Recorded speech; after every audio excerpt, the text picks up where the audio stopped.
Joining me now, Andrew Szczurowski, co-head of mortgage and securitized investments at Morgan Stanley Investment Management. Andrew, thanks so much for joining us.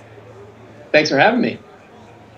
Let's start by talking about your expectations for the Fed, because the market keeps changing its mind about what the Fed is going to do next month. There's been a lot of noise and a lot of data gaps. Do you think we'll get another rate cut next month? Yeah, I think we're having that data black hole that we had during the government shutdown makes it tougher on the Fed. But I think we're going to ultimately get a December rate cut, followed by a couple more next year. And I think that the reason why is that we have a continued weakening labor market. If the Fed was planning on eventually cutting back towards neutral, that was the plan before the government shutdown. They weren't going to do just that one cut in kind of October and then stop. So I think that they want to continue with the plan, provide a little more stimulus to the economy. We're still above neutral, so it makes sense to continue kind of cutting if you have this weakening labor market, despite the fact that inflation's a little above where they would like it to be. The general trend in inflation continues to be, as we go into next year and we kind of pass off some of this tariff inflation, we're going to be getting closer to both the inflation target, and then they'll be kind of missing on the labor side. Let's talk about the weakening labor market, because in your notes you said it could be the punch in the face that disrupts the Fed's plan. What could that look like, and how far off are we from seeing that? Yeah, so look, the Fed, it's tough for the Fed to kind of, they set a goal based on where they think the labor market will be, based on where they think the inflation will be, and that's where we get the dot plot, we get their kind of economic forecasts. And the Fed can't go out there and project a 2 week of a labor market, because sometimes it can become a self-fulfilling prophecy. And so I said that kind of, there's the old Mike Tyson quote where everyone has a plan until they get punched in the face. And so ultimately, I think the problem we have is that when you look at the strength of the economy and where it's coming from, it's not necessarily generating a ton of jobs. We have obviously this big kind of AI data center boom that's adding a lot to kind of aggregate GDP growth, but it's not necessarily translating into the same kind of labor growth we've seen. And so I think we talk about a K-shaped recovery for the consumer. I think we also have a K-shaped recovery among corporations, where not everyone's feeling this kind of 2 to 3% economic growth environment. And because of that, I don't think that that same 2 to 3% GDP growth, if we have that over the coming quarters, it's not going to translate to the same hiring that we've seen in past cycles, which means the Fed's going to ultimately want to provide a little more stimulus. Again, the Fed's above neutral. There's no reason that you can't continue cutting at least to neutral till you kind of feel your way to see if we need to be more stimulative. You at least don't want to be restrictive, and that's where they are today. Okay, so what could that labor market weakness and what will additional cuts from the Fed mean for fixed income investors? Look, I think it basically means the same thing we saw here in 2025, which is that you're going to continue to get coupon plus returns, because you're going to benefit from this duration tailwind. So if the Fed ultimately cuts more than the market's expecting, what does that mean? Well, it means that the front to belly of the yield curve should continue to come down, because when you look at the Fed funds forecast that the market's pricing in, we think it's still too high. So there's going to be some benefit to taking interest rate risk, but doing it at the front to belly of the curve.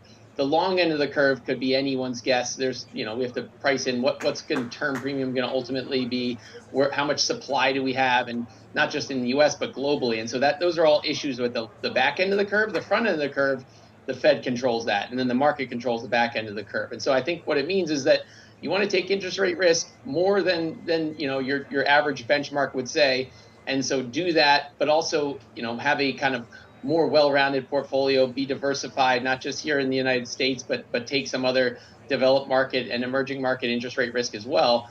Some of those countries are going to benefit as the dollar comes down and weakens, and people look to diversify out of that dollar. Okay, so break it down for us a bit more about what taking risk but also being diversified means in fixed income, and where those opportunities actually are.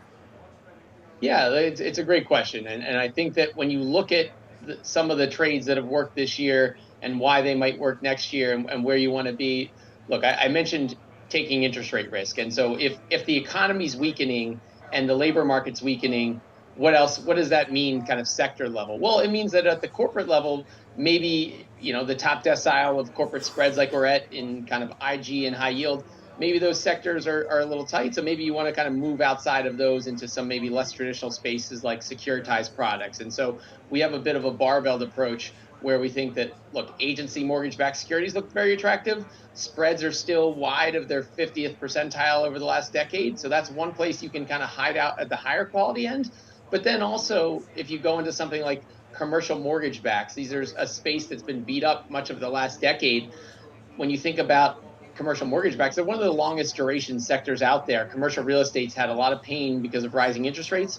It also will be a nice tailwind if interest rates come down, the Fed cuts more aggressively. You'll get kind of this twofold benefit of falling interest rates and falling cap rates on those buildings, but also then that should lead to some spread compression as more kind of money comes into the sector. So those are two of our favorite sectors. But again, outside of that, you could also move into emerging markets. Again, that there's been this kind of flight out of emerging markets for many years. And just in the last quarter or two, we've seen the technicals change where money's coming into those countries, and it's having this broad-based effect of kind of pulling spreads down in those countries, kind of across the board. So you just recently launched the Eaton Vance Income Opportunities ETF, the XAGG. Does that offer that barbell approach and exposure to emerging markets? What gap does that fill for investors?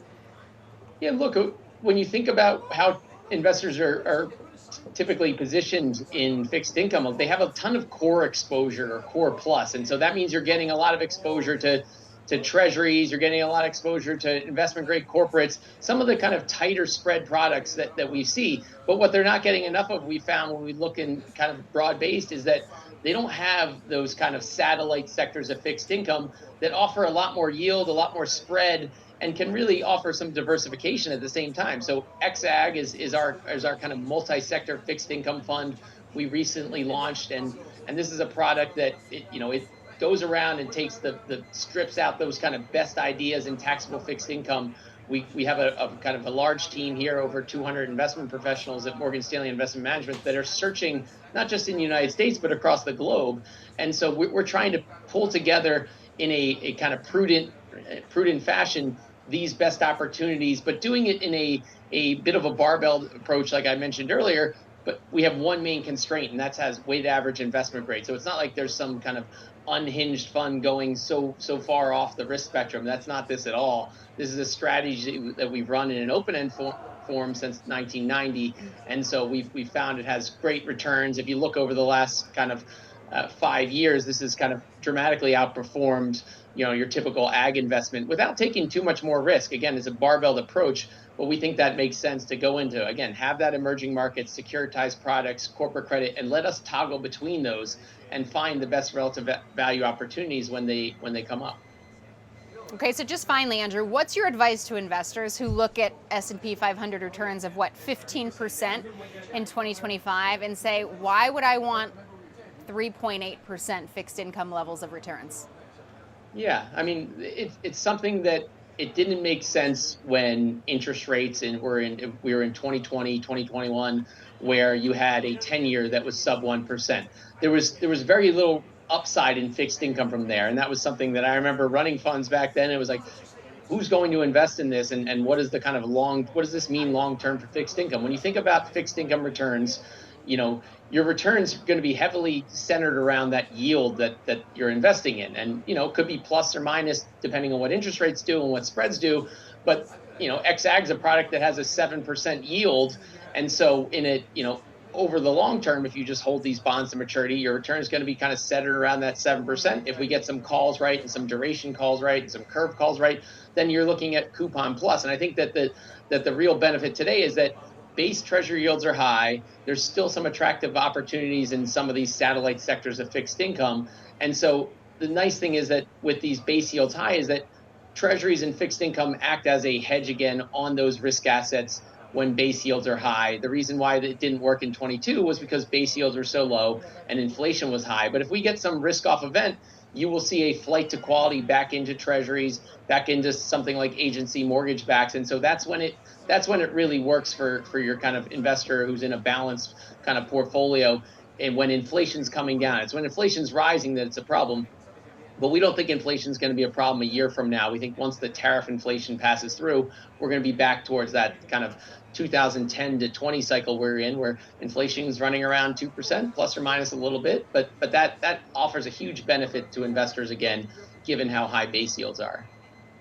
All right, we'll leave it there. Andrew Szczurowski, co-head of mortgage and securitized investments at Morgan Stanley Investment Management. Thank you so much for your insights and shedding some light on XAGG. Thanks for having me.